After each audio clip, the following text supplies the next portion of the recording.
2024 की जनगणना के बाद लागू हो जाएगा महिला आरक्षण बिल। केंद्रीय मंत्री निर्मला सीतारमण ने दिया बड़ा अपडेट। केंद्रीय वित्त मंत्री निर्मला सीतारमण ने कहा कि 2024 के बाद सेंसस किया जाएगा, उसके बाद महिला आरक्षण बिल लागू होगा। 2024 के लोकसभा चुनाव से पहले एक बार फिर मुद्दा गर्म हो रहा है। इसको लेकर केंद्रीय वित्त मंत्री निर्मला सीतारमण ने बड़ी बात कही है।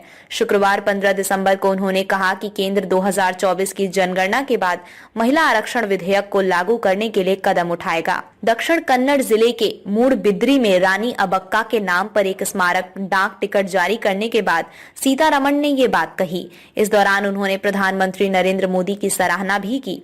प्रधानमंत्री राष्ट्र निर्माण में महिलाओं की भूमिका पर करते हैं विश्वास। सीतारमण ने कहा कि महिला विधेयक एक वास्तविकता बन गया है, क्योंकि प्रधानमंत्री नरेंद्र मोदी हमेशा राष्ट्र निर्माण में महिलाओं की भूमिका में विश्वास करते हैं।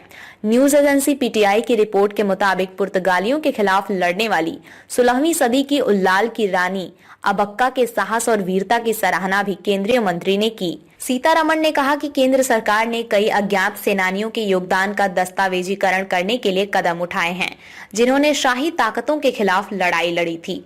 वीरता की 14,500 कहानियों का डिजिटाइजेशन। उन्होंने कहा कि आजादी का अमृत महोत्सव के हिस्से के रूप में सरकार ने वीरता की 14,500 कहानियों का एक साथ डिजिटल भंडार तैयार किया है।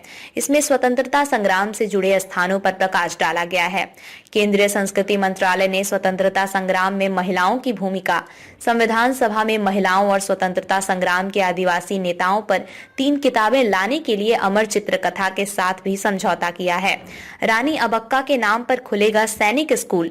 वित्त मंत्री ने उम्मीद जताई कि तटीय कर्नाटक में रानी अबक्का के नाम पर एक सैनिक स्कूल खोला जाएगा।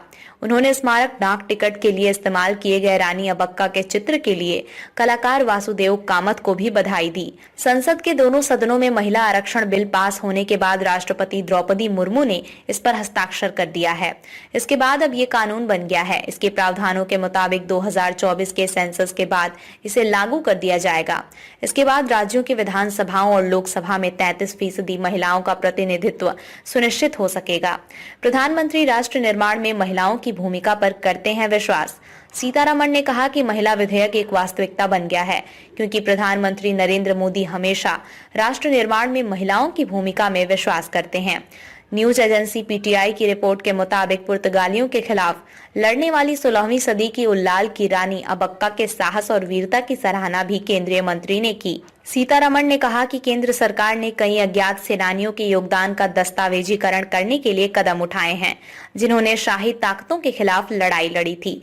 उन्होंने कहा कि आजादी का अमृत महोत्सव के हिस्से के रूप में सरकार ने वीरता की 14,500 कहानियों का एक साथ डिजिटल भंडार तैयार किया है।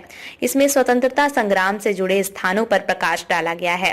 केंद्रीय संस्कृति मंत्रालय ने स्वतंत्रता संग्राम में महिलाओं की भूमिका, संविधान सभा में महिलाओं और स्वतंत्रता संग्राम के आदिवासी नेताओं पर 3 किताबें लाने के लिए अमर चित्र कथा के साथ भी समझौता किया है।